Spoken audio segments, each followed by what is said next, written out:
Hello, everyone, and welcome back. It is time for episode 62 of the Rocket Punch Cast. I am Seth, joined today by the one, the only, Mr. Will.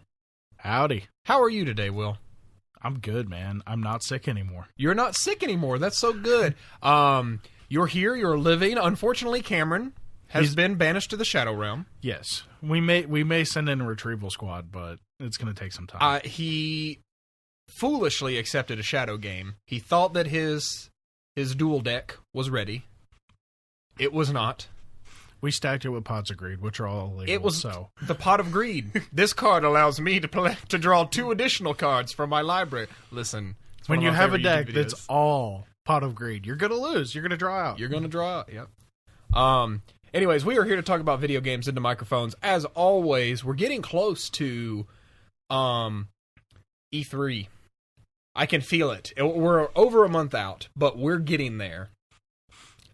Would you say a Phil Collins song can feel it coming in the air tonight? Yeah. I can feel it coming. All right.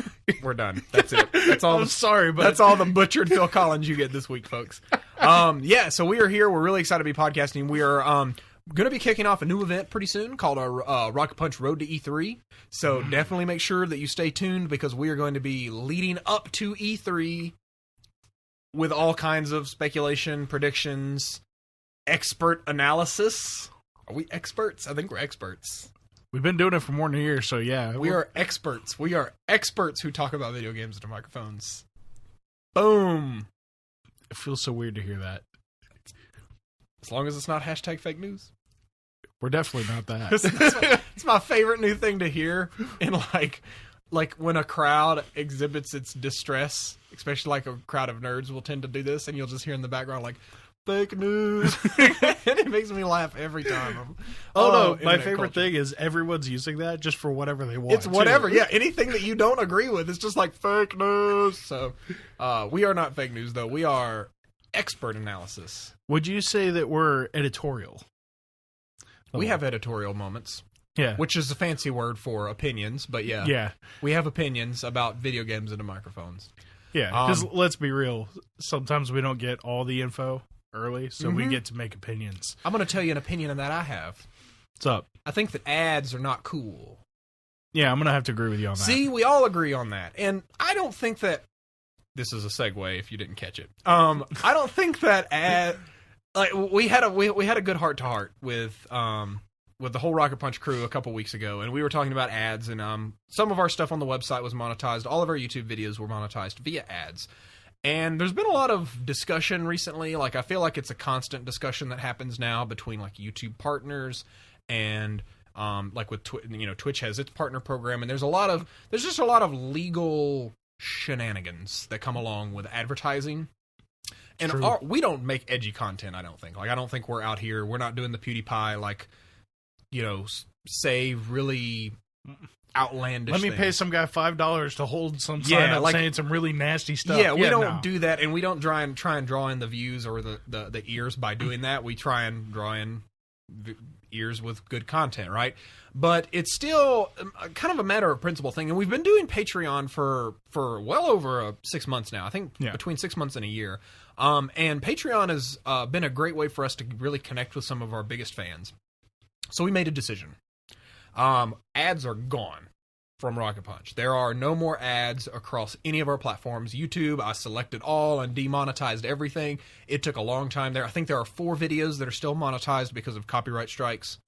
Most of them are archived streams of surprise of Nintendo properties. So. Well, and E3 from last year. There was an E3 from last year because, pro tip, don't live stream the audio from E3 press conferences because most of them contain licensed specifically music. Microsoft. Microsoft contained licensed music, so that we got hit with that one. But we have removed ads from everything because we think that there's enough ads out there. There are plenty of ads out there, and we think that doubling down on Patreon, doubling down on our fans, and connecting with our biggest fans is more important to us than making $1 or $2 off of ads, right? So we are really excited to be able to do that and to focus more on our content and less on the monetization side. However, that means that if you want to support you have more opportunities than ever to get cool stuff. Since we don't have to worry about ads, and if things are monetized correctly, we can just focus on making exclusive content for our patrons, which I almost said Patreons, but I was like, wait, Patreon's the service. You're a patron when you contribute on Patreon. Yeah. There's your grammar lesson for how to talk patron. But for those of you that totally missed it, Seth was moving his hands from right to left every time he was saying that. Gesturing. So if you don't know, Patreon, we've talked about it before, is a essentially a support service. It's a way that you can come and you can financially support Rocket Punch. We do not pocket this money. This is money that's poured straight back into the project. Supporting our website, supporting hardware. We just lost a cable the other day. We were able to replace that with funds from Patreon. So it's super fortunate that we have so many dedicated fans. If you want to get access to exclusive bonus gear, or bonus content and gear, we have bonus episodes of Rocket Punch Cast, bonus episode of Tank and Spank, bonus episodes of Creator Spotlight each and every month, as well as exclusive swag and gear that you can get for as little as $1 a month. So we really encourage you, if you love listening to the content, good news, it's always going to be offered ad-free and free of charge forever. Like, that's our prerogative at this point. We are no longer focused on ads or monetization there. However, we do want to drive as many eyes and ears over to Patreon as possible because we are making a lot more exclusive content over there. I think in the past I've said 99% of our content is free, and the 1% is the extra cool stuff.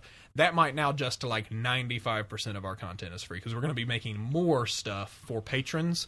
That doesn't mean we're making less stuff for free consumption. We're just putting more work into Patreon than we had in the past. So these are the people supporting us, so we need to give them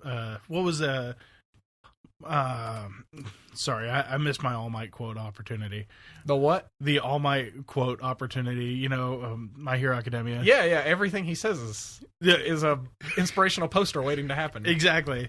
No. It was like a plus extra or whatever. Oh, yeah. When he does that crazy punch, it's like 100% plus extra. 100% plus extra is what you'll be getting. So that's a good point. We did add Discord rewards as well. So we have our own Discord channel set up so you can get exclusive access to the Discord only chat. And I don't know, that's probably where if we were playing multiplayer games, we'd probably pull in streamers or people to join the stream. So that would get you in. And what's cool is you get access to that at the $1 tier. You don't have to get to the $3 tier, which is where you get the bonus episodes, or $5 where you start to get the swag. You can get in for as little as $1 and enjoy the Discord rewards, the digital rewards. That's really cool.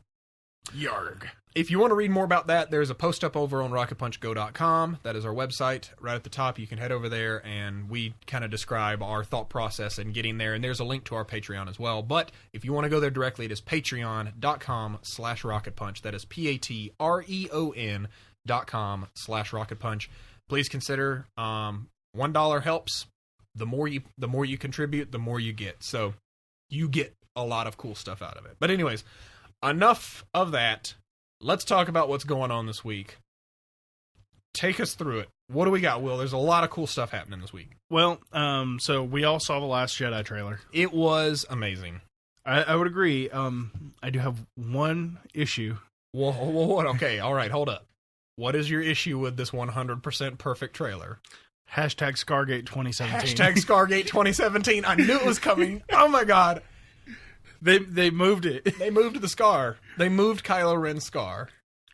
Apparently a creative choice. It was. The director, for aesthetics, changed it. Listen, I, in this case, will defend it. Because we all know that a scar over the eye is the coolest way to have a scar. That's the coolest scar you can have. True, then they should have just did it that way in the first place. Yeah, I think that was an oversight. That really was an oversight. JJ, I'm ashamed. I'm disappointed, JJ. Okay. It's, Scargate is happening. Now when you cosplay, you have to signify whether or not you're cosplaying Kylo Ren TFA or Kylo Ren TLJ. I got a better idea. Uh-huh. Don't cosplay Kylo Ren. What? No, no. I will cosplay Kylo Ren till I die. See, the trick is I put the helmet on. I am pre. You're the initial. I am the initial stopping blaster bolts with the Force, cutting people, like temper tantrum. Like temper under control, like focused dark side. He has the temper tantrum later when it's just like, hey, the girl escaped. She probably had help from someone that totally escaped, and then he threw a temper tantrum. But then before that, he's like, I'm gonna stop this blaster bolt and then kill this old guy. Actually, reverse that order, but he was cool, and then he took the helmet off. And then he ordered, an entire legion of people to die. Yeah, that sucked. That super sucked. Well, I mean, he is dark side. He's very dark side. He's also very extra, trademark. Sure, why not? He's extra AF. Kylo Ren and... Listen, I just want a sitcom with Kylo Ren and Seto Kaiba. Just hanging out together. Kylo and Kaiba. The only way I'm going to be okay with that is if they're the neighbor across the hall is Yugi. Okay. What if they're... And I'm talking like... Not Kid Yugi, but I'm talking like Yami Yugi. Oh, like... The full, Pharaoh. Like, deep voice. Like... Yeah, like, it's time for a shadow game. Yep. Yeah, I just want to see them be extra together. And it would be great. It would be very great. Honestly, at this point, I just want to see the Pharaoh challenge Kylo Ren to a shadow game. Yes, I want Yami, the Pharaoh from Yu-Gi-Oh, and Finn to do a double duel with Kylo Ren and Kaiba. No, it would only work right then if instead of Finn, you get Rey. Because actually, Rey makes a way more sense there. Yeah, because they're opposites. So so at that point, Joey and Poe Dameron are hanging out over there, and Tristan, isn't that his name? That super forgettable character. Tristan is hanging out with. Oh god, I don't even want to think about this anymore. You know what? For all you fan fiction authors out there, have fun. I would listen. I would pay money. I would pay money for that. I would buy that book. What would the name be? Oh, something geez. Egypt and something fun. We've spent way too much time on this. We have got get us out of here. Get us out of here. All right. So on actually speaking of Star Wars. Yep.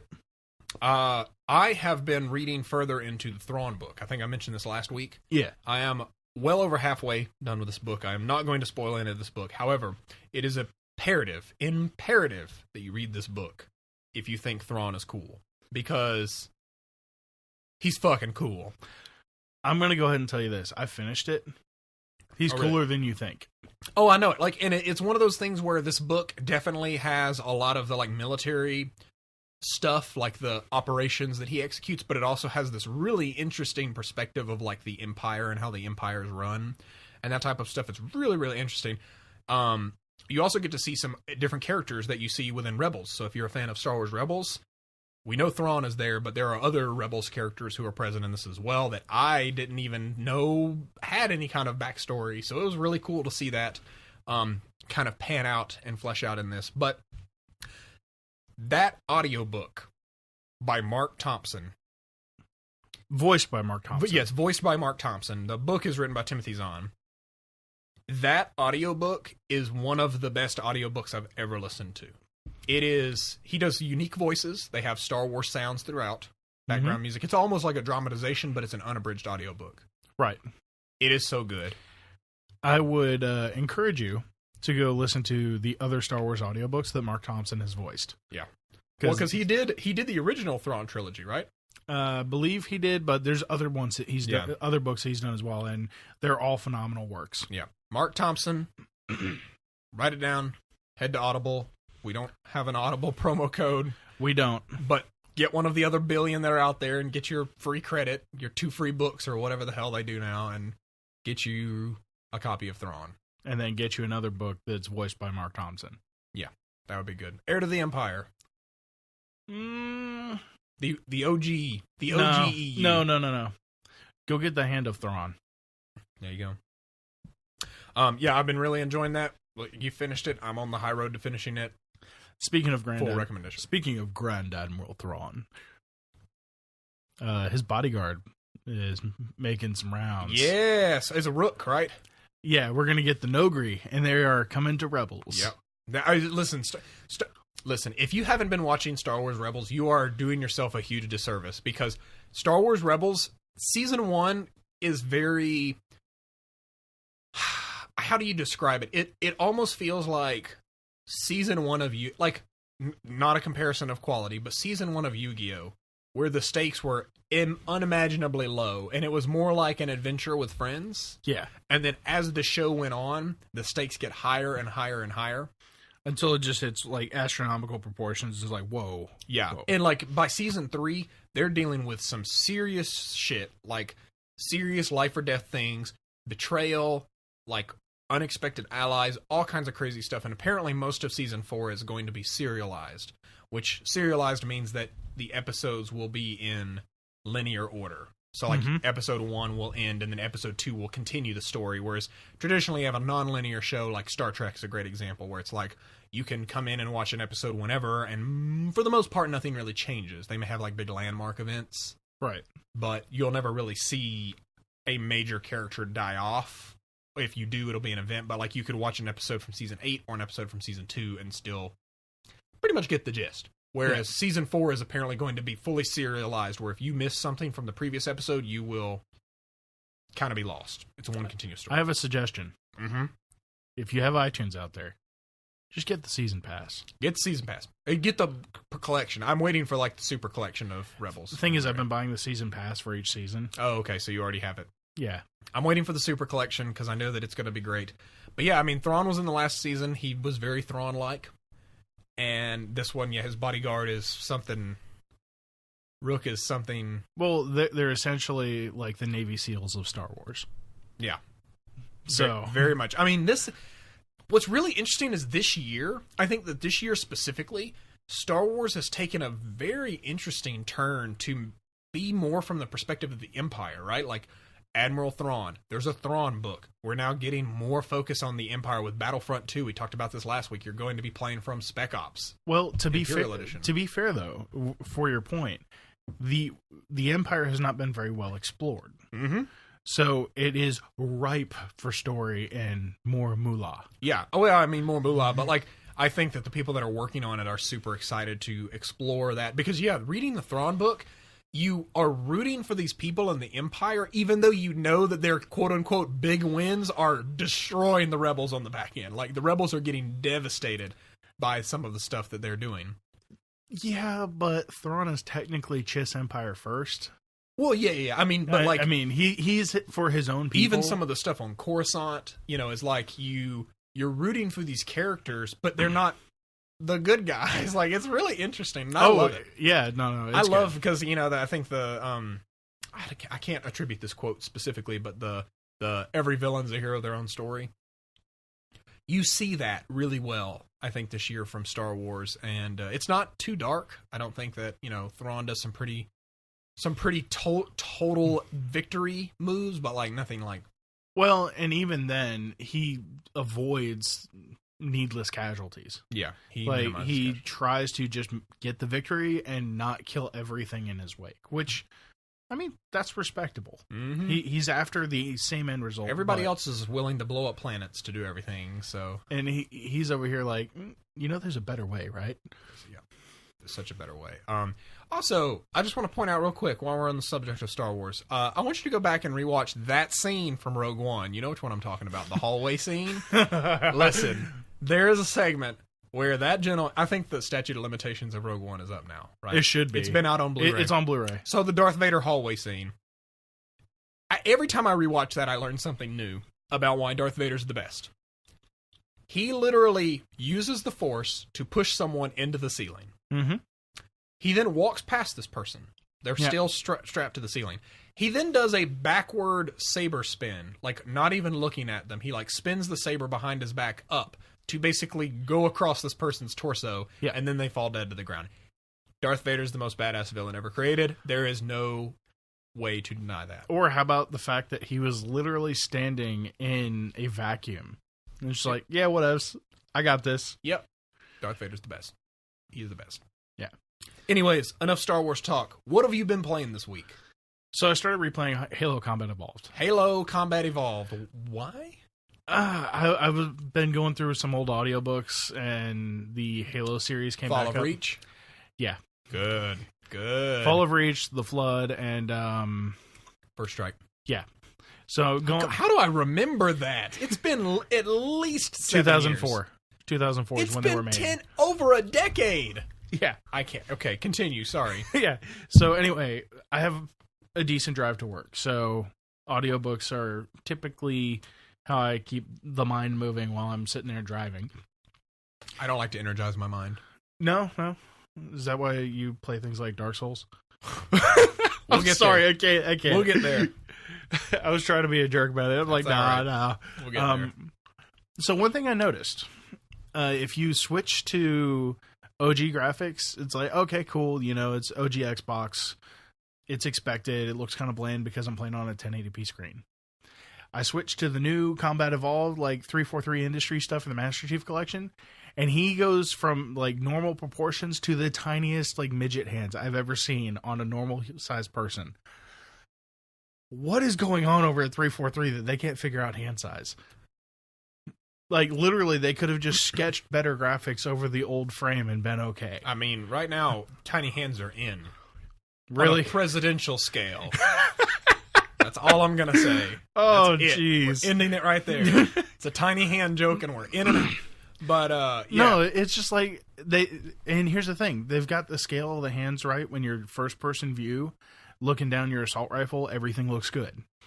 It's only when you're in the cutscenes and he walks up to Captain Keyes on the Pillar of Autumn that you notice, like, dude, his hands are weirdly small. What's going on? Are you sitting in the audience or sitting in the boardroom and you see the Master Chief and you're just like, what is this? What are these? Hands for ants? And you just throw the Master Chief across the room? Yeah, essentially at this point. Because now, I'm playing it in old graphics because I'm like, well, first off, nostalgia. Second of all, I can't see a cinematic and not get distracted. Mm-hmm. I'm just like, I know they didn't have this issue in Halo 5. So who did the animation? I remember playing, when I played Master Chief Collection and went through that, I remember switching to, there's an achievement for switching back and forth in all of the levels. And I remember, I played some levels in the new graphics and some levels in the old graphics. Mm-hmm. The new graphics were very unsettling. And I know that probably 80% of that was nostalgia. But it was just like, specifically Covenant ships. Yeah. Were super pink. Not just that, everything was so bright. It was bright and well lit, and I was like, this isn't Halo 1. Yeah, you put Halo 4 in my Halo 1, and that doesn't work. Yeah, like Halo 4 works for Halo 4 and like Halo 5, but 1, 2, and 3 were very dark, like humanity's on the brink of their extinction. Yeah. And we're fighting to just stay alive. Yeah.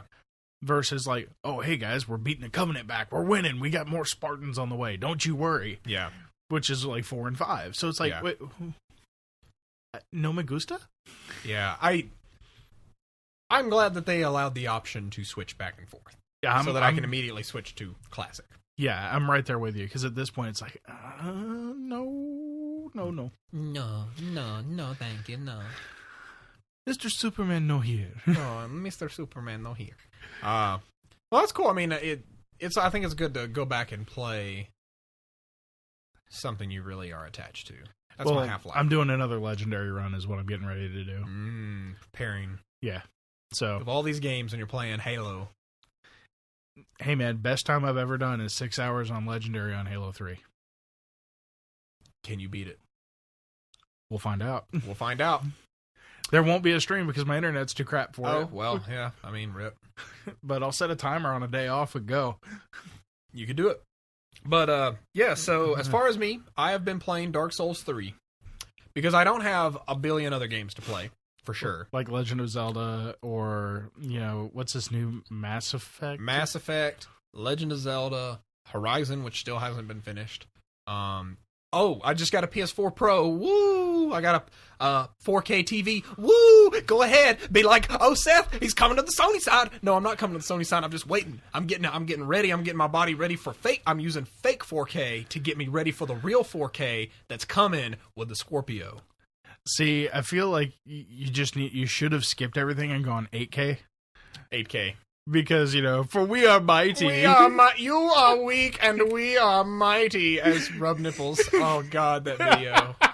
That video is amazing. It's something. It's something for real. I'm going to put a link to that in the show notes because people need to see exactly what we're referencing. Yeah, you really need to see that. Yeah, I mean, I just got a PS4 Pro because I've noticed I've been playing a lot of PlayStation stuff recently. Like my co-op friends, multiplayer friends for Mass Effect are on PlayStation, so I got that for PlayStation. Horizon, PlayStation. Dark Souls, I'm kind of in a weird zone with Dark Souls because I started playing as a pyromancer on Xbox. I had a Day 1 edition Xbox. It was awesome. And then I started going to a friend's house. Going to my girlfriend's house, and we've been playing on PlayStation. And it seemed to run a little bit better. Surprise, game ran better on PlayStation 4 than the original Xbox One. So, is that maybe because they built the game on a PS4? It probably. And I started playing as a knight, which was my mistake because I remember playing Bloodborne. Bloodborne was very agility heavy, right? Like you did a lot of dodging and a lot of countering. Dark Souls is definitely not that way, and I've heard that for years. But I like Pyromancer, just the idea of being able to take stuff out at range sound really cool. Mm-hmm. That is incorrect. Knight is definitely the best class that you should be playing in that game. So I've decided to start over. And I said, you know what? I'm gonna be replaying Dark Souls from the start. I'm going to be playing all these PlayStation games. I found a stellar deal on a 4K TV yesterday. $400 for a 55-inch Vizio 4K. It was awesome. It was one of those open box things at Sam's Club. So I got that model, brought it home, and was like, shit, I don't have anything 4K. So the next day, I immediately went out and impulse bought a PS4 Pro because I'm stupid. And no, you don't realize it, but you're becoming a Sony fan. Listen, the Sith, I am Darth Turner. We have our instincts. We have to trust our instincts. And it seems like your instincts are telling you to go Sony. It's not. No. Listen, I'm dark side, but I'm not that dark side. Scorpio's coming. Listen, I'm now speaking directly to anyone who self-identifies as a Sony fan. I don't want to use the word fanboy because I don't think it's like, constructed to just gender. But like, if you consider yourself like a blinded by your fanisms, blinded by the light, go ahead and cherish these times, these final few moments where you have the most powerful hardware on the market before Scorpio comes and the sting. So here's a problem with exactly what you're saying. Because the people with the most powerful hardware on the market are PC gamers. Already Windows gamers. Microsoft. The Scorpio Sting has been there all along. That is dumb. No. Because Microsoft doesn't make the NVIDIA graphics cards needed for true 8K gaming. 8K gaming. Yeah, it's... Brute force your way through with two 1080 Ti's. You'll be good. Video games are... video games. I feel like it's...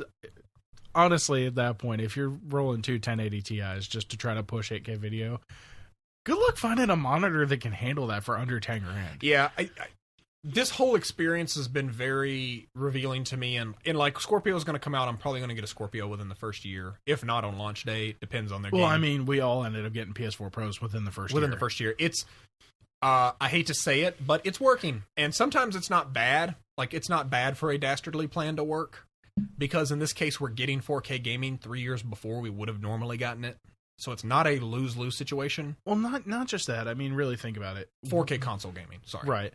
But, I mean, seriously think about this. Like, ultimately, if you can get better hardware that plays your games and it just looks better, but it responds faster, is it really a lose? Because you can still buy the old consoles and play the same games. I think people perceive it as a lose, for the most part, because they're having to buy something new outside of the cycle. The weird thing for me is that game cycles used to be about 3 to 5 years. They moved to being 7 to 8 years, so it's not outside of the realm, but I get that it's stretching. I get that this one's stretching, so it's a little bit weird. I think people forget things like Super Nintendo and the NES, and like those were around for a while, but they weren't really. It's just your perception because you weren't buying them. Yeah. If you're in the 20 to 30 range. Yeah, it's weird. Gaming's in a weird space, and everyone has a different opinion. You know, it's PC gamers, yes, of course, the power is there. And you may perceive it to be a very easy to maintain and assemble thing, but not everybody does. sometimes it's nice to just sit on a couch and play video games, and like there's a thousand rebuttals, and that makes up most of the internet right now. But yeah, I mean, let's be real. If I really care about like power in gaming, I'll go fire up my gaming rig. Yeah, if I just want to sit back on my bed and play a game, guess what I'm usually doing? Yeah, it's a console. And I think gaming is quickly, if it's not already, is one of the biggest entertainment mediums in the world. Right now, I think it's more than movies. Yeah, I mean, like, if it's not bigger than movies, it will be. And so it's everyone has room to play. There's not a matter of like, well, Sony's going to kill Microsoft. No, that's not going to happen. But I mean, one thing we don't have in our notes, I mean, ID at Xbox, those guys have over 500 games on their thing now. Yes, now that they've cleansed themselves of Don Matrick's shitty politics. Well, no, but policies. I'm saying, speaking of things that are good for gamers, like they're pushing indie development forward in their own way. Early Sony's access, doing it. Yep. Sony's doing it on the PlayStation. Like Steam and that clusterfuck is doing its own thing. They're doing something over there. But we're getting more developers out there, and it may be smaller groups, but we're getting more games out of this. Mm-hmm. So you can have your little one-man projects like Stardew Valley, or you can get the latest Call of Duty. It's there. Have fun with it. Funny you should say something about the latest Call of Duty, because we just got some details about the latest Call of Duty. I'm trying to figure out if that was planned. It wasn't, but it just segue. It was not. Such a good segue. 10 out of 10. Yeah, so we have some initial. We don't have a full reveal, but now the trendy thing is to tease the full reveal. I hate this. Can we just go back to, hey, we're dropping a trailer with some gameplay? We're revealing that there's a full reveal coming. That's the reveal. So surprise, what E3. we did learn is, and this has been leaked before, so it's not a super big surprise, but Call of Duty is going back to World War II. Yes. Simply called Call of Duty World War II, or WW2, whatever they decide to go with. That is confirmed for all intents and purposes. I've seen some leaked documents, like marketing material and things like that, that imply some pretty interesting things, and I want us to talk about them. First off, is World War II right? Was this a right call? I don't think so. Really? Tell me. Yeah, why not? So, personal opinion, I think we've kind of played World War II to death. And I don't mean that in any puns. I'm serious. Like, there have been hundreds of World War II shooter games. Can we get something a little more unique? Well, there hasn't been any in a long time. Right, but the point is, like, we grew up playing them. They were there. You know, between Battlefield 1941, we had the OG Call of Duty and all of those. I don't know, Will. Sony's made a first-party lineup built on playing games that we played 10 years ago, again on the new thing. I'm done. Yes, except this is owned by Activision Blizzard. I'm joking. Yeah. I'm joking. Yeah. So I kind of expect a little more out of somebody that has Activision like -Blizzard there, especially since, you know, I mean, I know Blizzard is kind of autonomous and they do their own crap and they make most of Activision's money right now. Blizzard has sneezed out a story for Overwatch. Yeah. And are being given billions of gold medals. Yeah. And it's not even a real story. It's like one mission of, that's basically what you did in Halloween just 3 times. Yeah. And they're getting, like, praised. So, like, Blizzard cheats. And if you want to hear more about that, definitely head over to Tank and Spank, the other we'll talk about that later. Yeah. But I'm just saying, like, look at the Warcraft lore. It goes back thousands of years. Like, there is lore masters. There are storytellers there. Now, granted, they're focused on their own thing. But you could say, can we pick your brain over here for a second so we can get, like, some good story learning going on? Red shirt guy. Oh, Jesus, don't stop. This isn't Tank and Spank. Yeah. But my point is, Activision-Blizzard. It's Activision Blizzard. At this point, I would expect something better than just like, oh, let's just return to World War II. Heck, the guys over at Battlefield went to World War I. We haven't really had any World War I games, and they seem to be doing all right. Not selling gangbusters, but they're doing okay. I mean, we could look from anywhere from Vietnam. We have the Korean War. There was the Russian Civil War. There was the Gulf War. Gulf War maybe not, because Modern Warfare is pretty close to that. That's kind of close, yeah. But say we take everything else out. We have Korea and Vietnam. I think that shit's too real, dog. Like, I think it's just... Like, I think Korea, since it was like early 1950s may be a bit more easy to stomach than something where we had hundreds of thousands of Americans dying. Yeah, it's this is weird and sounds weird to say, but there's like a weird. I don't want any more games that pit West versus East in a way like that, because it's. But World War II is essentially that. World War II is that, and now I think that the Pacific Front doesn't get any face time. Like if you think about World War II games, very few of them go to the Pacific Front. Battlefield 1941 was one of the examples. That was, yeah, and I think 1943 was known, like when they did the reboot. Yeah. That one had a lot of those maps in there. They focus on the European theater because I think there's just a weird type of feeling toward that, and there's still a lot of suspicious and caution and things like that. And this isn't like a social commentary by any means, but I'm just like, I think that it's very easy for everyone to say Nazis sucked.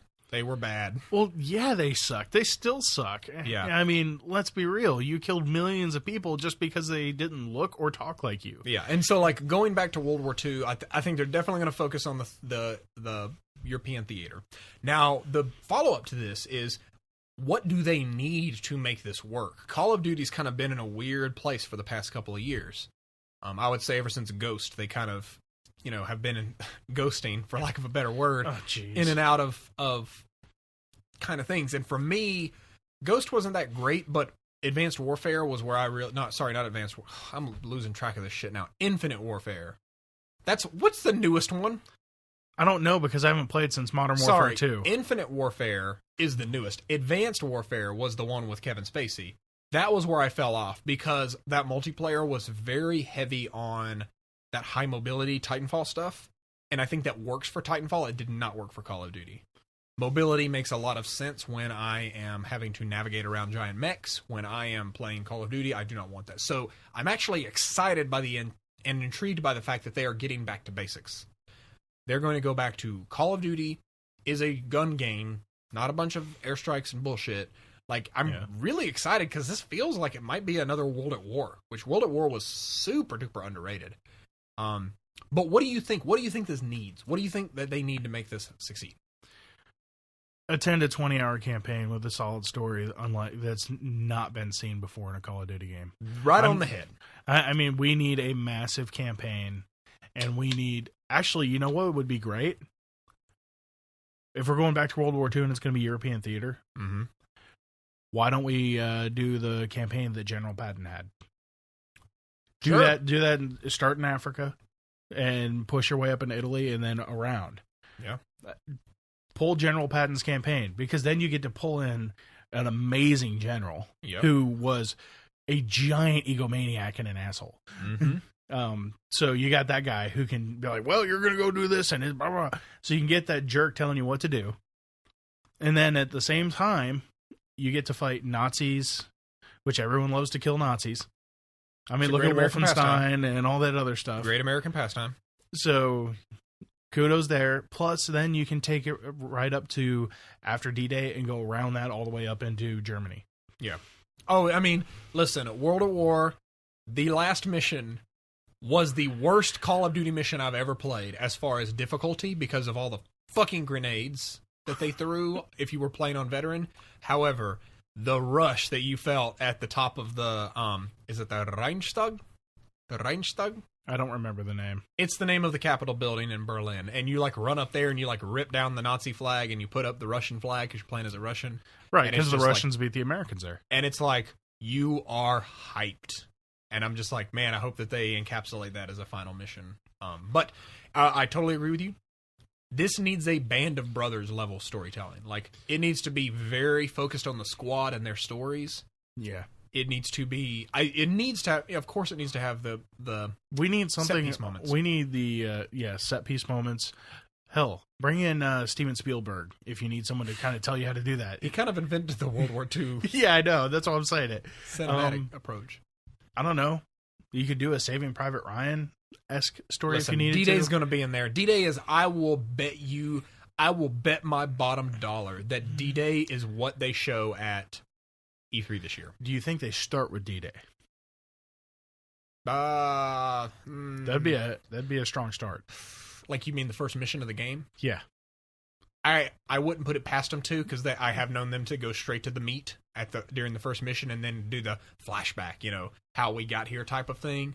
But I just think that D-Day is one of the, like, it's cool. It's the quote unquote most famous battle of World War II, right? It's like, it's the one that people identify with, and Saving Private Ryan helped with that and whatnot. But to understand D-Day and its importance, I feel like you have to have a better, maybe a build up to it. Yeah, like a build up to the war, and understand why were we bringing our entire fucking force across the English Channel over into to land, on these shores, and like why was that so important, and why was the timing perfect and everything about it perfect, right?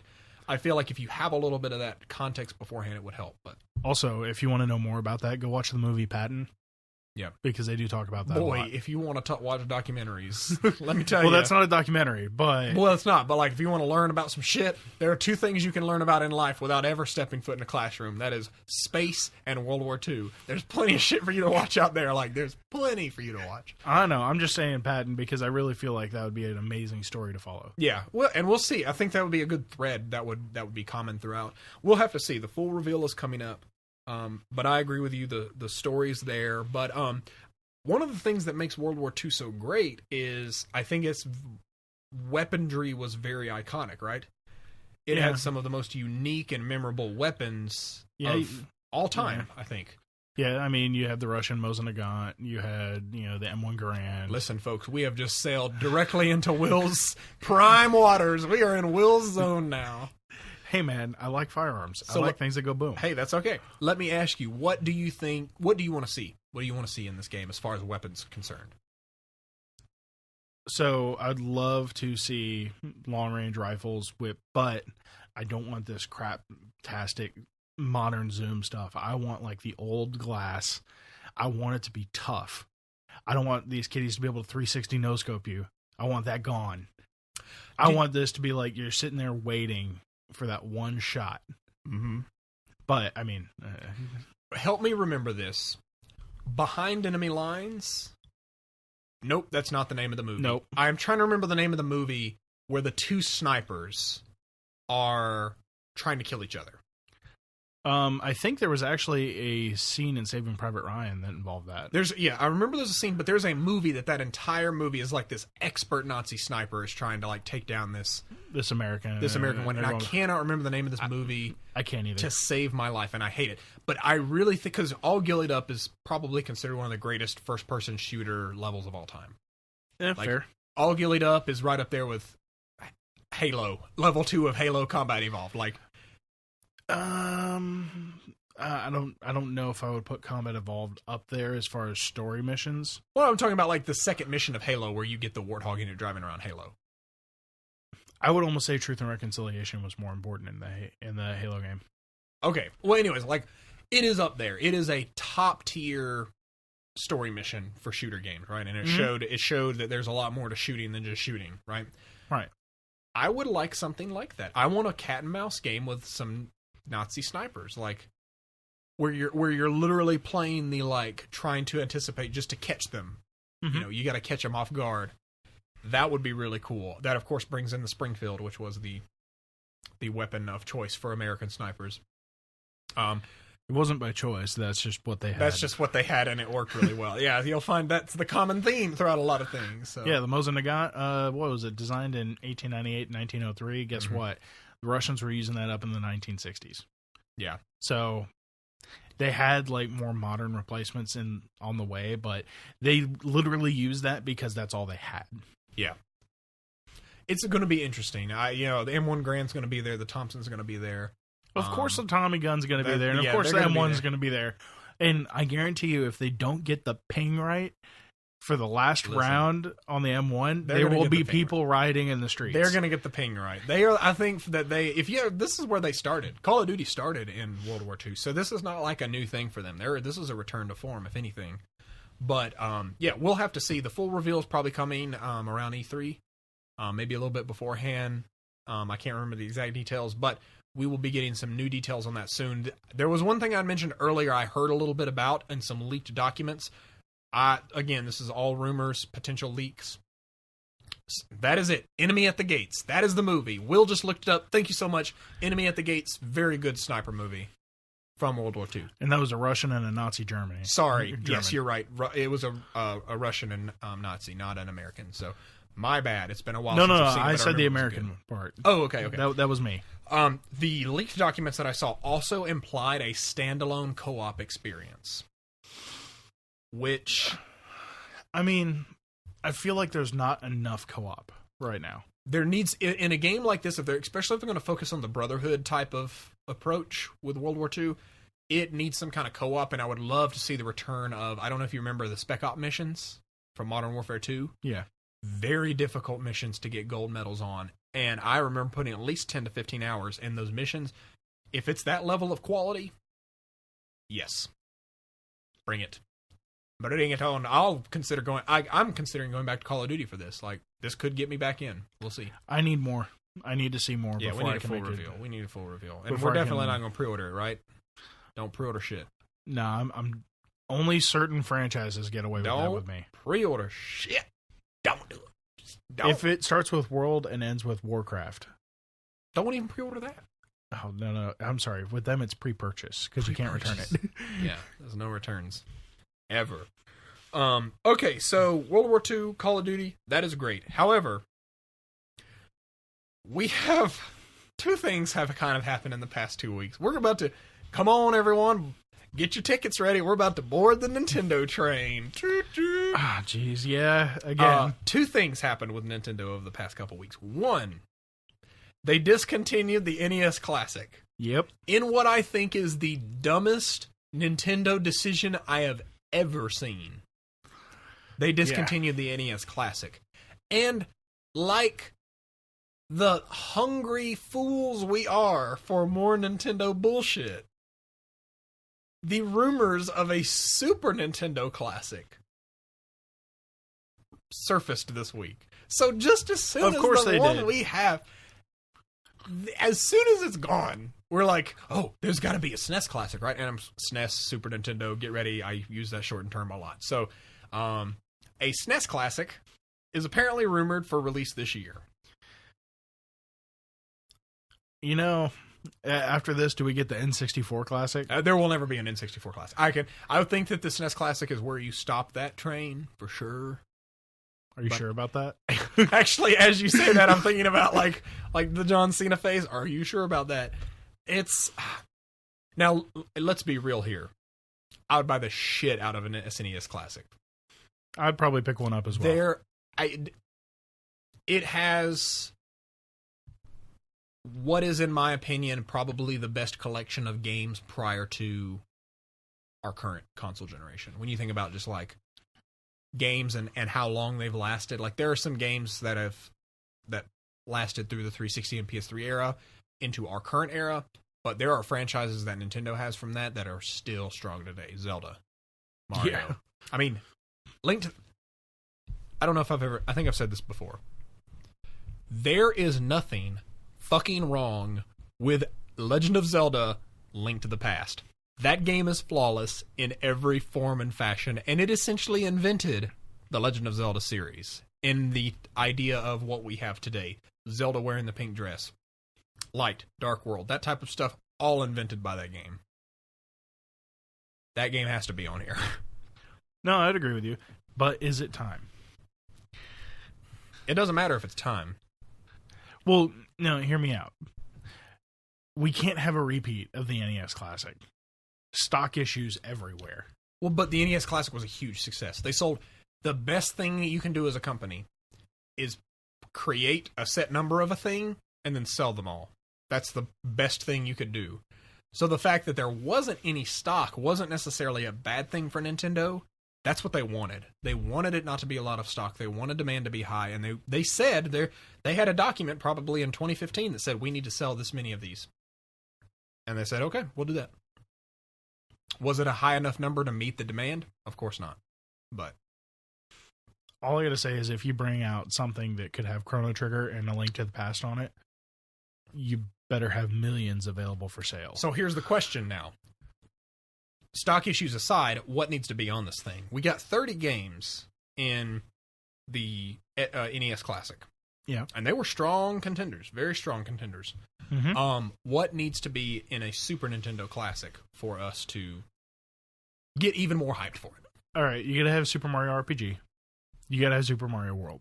Super Mario World, again, almost flawless game. Yeah.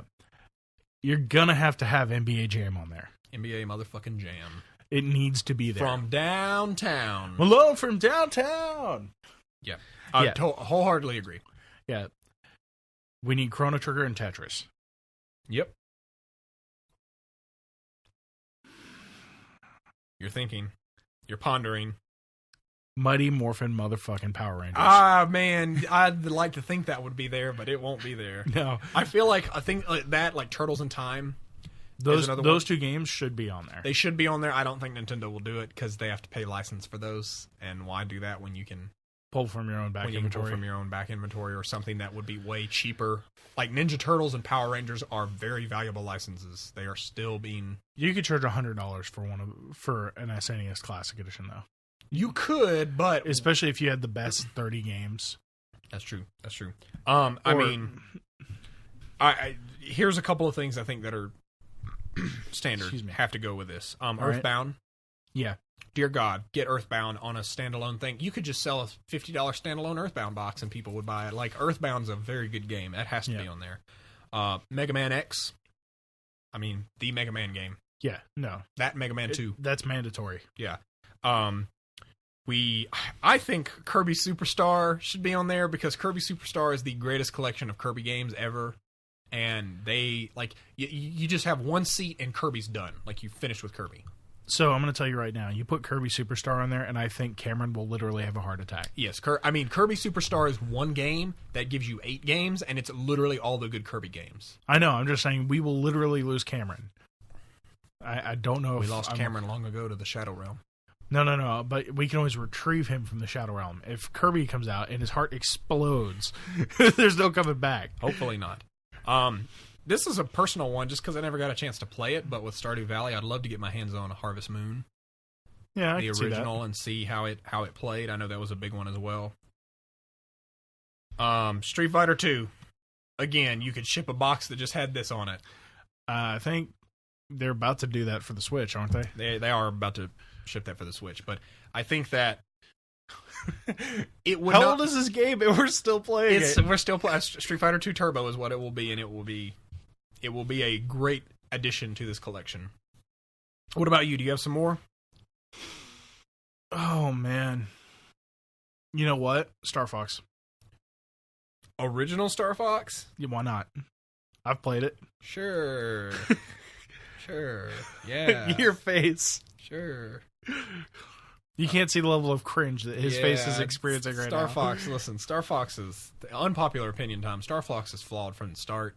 The N64 game was pretty good, but I have a thing with anthropomorphic animals. I'm sorry, I just have a thing with anthropomorphic, words. You have a thing for them or against them? I have a thing against them. Okay, need to get that clarified. Yeah, I have a thing against it, like, listen, things that have them. Zootopia, Robin Hood, Disney's Robin Hood, and Star Fox. All three great in their own mediums, but they are not aided by the fact that they are anthropomorphic animals, except for the case of Zootopia. That movie had a great message. No. The only correct answer there is Disney's Robin Hood. Robin Hood is good, but it was phenomenal. You could have copy-pasted that out with humans, and it would have been just as good. Yeah, but, I mean, to be fair, I really don't feel anything for Zootopia. Zootopia is a good film. I enjoyed it. Well, I'm glad you enjoyed it. Had a lot of social commentary. Okay. Kind of, sort of. Anyways, SNES Classic. What else? Danky Kang Country. Yeah, we got to get all the Danky Kangs. All the Danky Kangs. Yeah, we got to do that. I mean, you could throw the Earthworm Jim on there. I think some people liked that Earthworm Jim. But I think without question, A Link to the Past. Agreed. Super Mario World. Super Metroid. Oh my god, we almost forgot Super Metroid. Oh, Jesus. Yeah, no, we need that. The last Metroid game that came out. Whoa! You're forgetting all about the GCN Metroid games. I know Prime was there, but last 2D Metroid, there was Fusion on the Game Boy. No, there was a Game Boy Advance 2D Metroid game. Yes, Fusion. Okay. Yeah. Oh, I remember I played Fusion. It was great. It's a good game. Yeah, I mean, not $99.99. That thing would sell. Yeah, it would sell out. They would make another 5 million or 10 million, however many they may make of that. Ridiculously low number. They could sell 20 million of them. Yeah, and I hope that's if it comes out this year. I'm worried. I'm still worried about Switches being in stock for Christmas. I'm genuinely worried if Switches will be in stores because Nintendo is known for blowing open the gates at Christmas time. If you remember that year the Wii U came out, there were 4 different bundles that had Wii U's in them, and you could find a Wii U anywhere. And now that was partly because of the system not selling. The Switch is the best-selling Nintendo system so far, in the United States. So I want them to get that figured out probably by July because they're shipping a Mario game this year. Yeah. Oh, Jesus, they are. They're shipping a Mario game this year. We haven't had a Mario game since the fucking Wii. To be fair, I mean, we're also about to have Mario Kart drop this week. Mario Kart, which... Listen to how fucked up and flawed the Metacritic system is the remake of Mario Kart that has nothing different than the current Mario Kart with it maybe an improved battle mode. It's got an improved battle mode, some added characters. It jumped 6 points on Metacritic, and I was like, "What? Are you serious?" Did they get rid of the unlocking stuff though? Because I think they got rid of unlocking things. I don't know. It's whatever. But it's coming out. Splatoon 2's coming out. New Mario games coming out. The Switch is doing okay, but it needs to be in stock, for real. Yeah. There's 80 games coming out by the end of the year for it? The constant undertone murmur of Nintendo shit being out of stock places needs to end.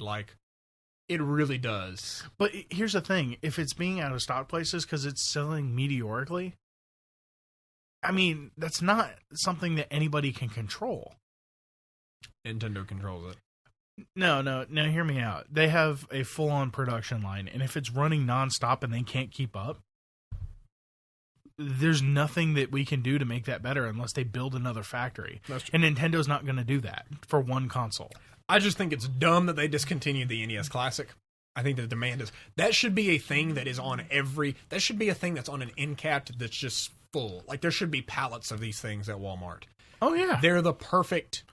They're stocking stuffers, dude. They're the perfect stocking stuffer. They're the perfect gift for anybody who is a fan of video games, which at this point is $50 billion worth, $30 billion worth of people in the world. So, the fuck? Why would you discontinue this thing?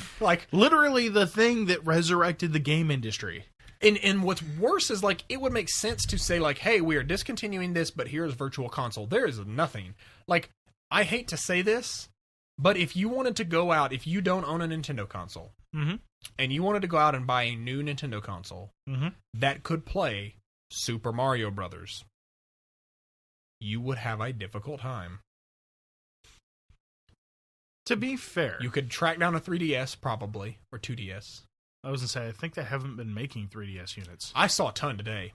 When I was out and about, I got my PS4 Pro today, I saw a ton of the Galaxy ones, which were gone back at Christmas, so... Okay, good. So they started production again then. They're out there somewhere. Either that or someone found it. They opened a room and they're like, oh, found a pallet. Get them out there. Get them out. No, I don't know, man. I really don't know. I think when if the SNES Classic does come out, they need to literally have these everywhere because some people have nostalgia for the NES Classic. Mm-hmm. Millions of people have nostalgia for the SNES Classic. SNES Classic could very, very likely sell more than the Nintendo Switch this year if it were to come out. If you were to put that out, you could probably sell more of those than there are PS4s out there. Especially if the price is $60. If the price is still $60, if you put it at $100 just so you can get some licensed content on there that's not owned by Nintendo, it would still sell out. Where does the money go? You would literally, it'd be like the DS when it came out. It prints money. Mm-hmm. One of my favorite images. Yes. Them holding it up with the money printing eyes like, it prints money. Yep. Yeah, I mean, just release it. If you want to release it, do it, but just make sure there's plenty of them out there. Full disclosure, I was fortunate enough to be able to literally be driving to a place next to a GameStop as a friend texted me that says, dude, check GameStop. We just sent out the biggest shipment of NES Classics ever. And then I went into GameStop and they had 6, which is quote unquote their biggest shipment that they got. I can tell you right now, I got 2 of them. Well, cherish them. One I gave to my little sister so she would know what the old games were like. Good. And then one is plugged into my computer monitor. Good. Yeah, I have my one and it's not I'm not treating it like a collector item. I'm using it. I'm playing it. Yeah, no. It's fun. I'm right It's there. one of my favorite, like, as far as UIs, it's one of my favorite UIs for, like, a system on a... I love the save state system with the little wings. The little wings, they float. It's great. NES Classic, I'm so sorry if you don't have one. Super sucks that they don't make them readily available. Yeah. Would we die if we streamed NES Classic? We're not collecting any ad revenue anymore. Yeah, that's right. We don't monetize. So. We don't monetize, so we're... Because I'm worst free. case scenario, Nintendo puts ads on it. Yeah, they would put ads on it. Or they tell us to take it have down. 5 total videos with ads of our over 100, so... I think we need to stream this. It might be a thing. You can get away with it on streaming. Yeah. Say don't archive. Yeah. How long will that last? Probably not long. We'll see. Hopefully it lasts forever. But that is it for this week. We are at the 1 hour point. We got to talk about Star Wars. We got to talk about World War II. We got to talk about Nintendo's great decisions and how many of them they make. Sure. So many good decisions. We'll call those great. Great decisions. You know, we really want to maximize our profits and just drive home our brand loyalty. So let's not give the people the thing they want to buy. I guarantee you if they made 20 million NES Classics after they sold all these, they would sell them out. Here's what they need to do. They need to just come on to do that TV takeover thing that they do on like TV and be like, we have placed a pallet of Nintendo NES Classics somewhere in the United States. The first clue is this. Go. And have the world's largest blood scavenger hunt. I was going to say, there would be blood in the streets. I'm thinking something between Death Race, The Running Man, and The Purge is what that scenario would play out to be. If you're going to do that... Apologies, guys. Doo-ga-doo. That was my bad. That's okay. Yeah, no. You would have riots in the streets. I want one of the what would your scavenger hunt? What would be one of the most absurd steps in the scavenger hunt? You got to climb to the tallest mountain in the Rockies to get the next clue. That immediately puts out like most of the people that would probably go. No, I guarantee you the Rockies would be swarming with people. There would be just hundreds of people. Just anyone who could afford to rent a helicopter. Oh yeah, helicopter. That'd be cheating. Yeah, I can just imagine like hundreds of people just like climb in, and one dude is in a helicopter. He's just like, I got you. What now? I would definitely be take a because they already had John Cena on for one of the Nintendo bits. Mm-hmm. Take a selfie with John Cena. That would be in my. Ooh. Like if you took a selfie with John Cena and then he would tell you the next clue, like that would be. Yeah, but anybody who goes to a WWE's like social event where he's that. But you gotta get the selfie. That's harder than it seems. He's got bodyguards, dog. His muscles are bodyguards. What are you talking about? He could also kill you. That's another thing that could happen. His bicep could literally squeeze your brain out of its case. Yeah. And no one would be able to find him because you can't see me. Oh! I'm done. This has been it for episode 62 of the Rocket Punch Cast. We need to end this train wreck thing that we are doing right now. Thank you so much for joining us. Like I said before, Rocket Punch is ad-free now. So head over to patreon.com/rocketpunch, patreon.com/rocketpunch if you want to support us for as little as $1. $1 gets you the Discord access and wallpaper packs. $3 gets you the bonus episodes. $5 gets you the swag. It's super cool. And I got another thing out there. Okay, another thing? Throw out. If you can get yourself in an NES Classic to one of the tallest mountains in the Rockies and take a selfie up there and geotag it, I will give you a Rocket Punch sticker.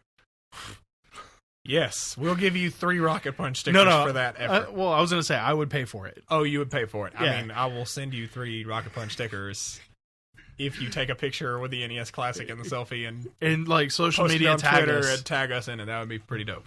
I'm excited for that. Make sure to mention us at Rocket Punch Go on Twitter so that we know you did it. Anyways, that was episode 62. Like I said, patreon.com/Rocket Punch to support us. Or if you just want to enjoy what we have to offer, rocketpunchgo.com. All of our content is now ad-free and totally free over at rocketpunchgo.com. Of course, we're on Twitch at twitch.tv/RocketPunchLive. We're all over the place. Just go enjoy. RocketPunchGo.com. That's the place where you go to get in on some of that. If you want to follow me personally, I am at Darth Turner on Twitter.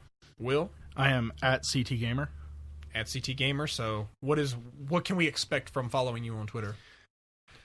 I retweet some of the dumbest stuff you'll ever see in your life. Good. Like that thing where the guy needs his nugs.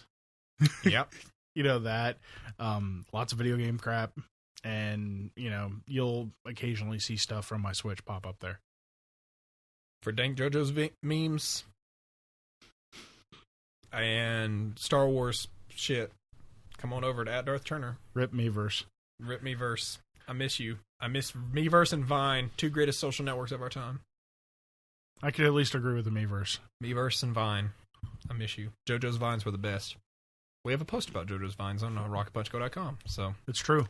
I don't know. I went there the other day, and most of those vines don't load anymore, so I think they got purged. But I put it there. That was my in memoriam for Vine and JoJo's.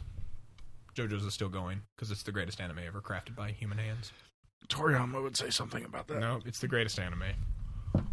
No, we're gonna have a debate about this one day. That sounds like a perfect bonus episode. So Dragon Ball versus JoJo's. Dragon Ball versus JoJo's. Who would win? Patreon.com/Rocket Punch. You may see that in the next month or two. So anyways, thank you so much for joining us. It has been episode 62 of the Rocket Punch Cast.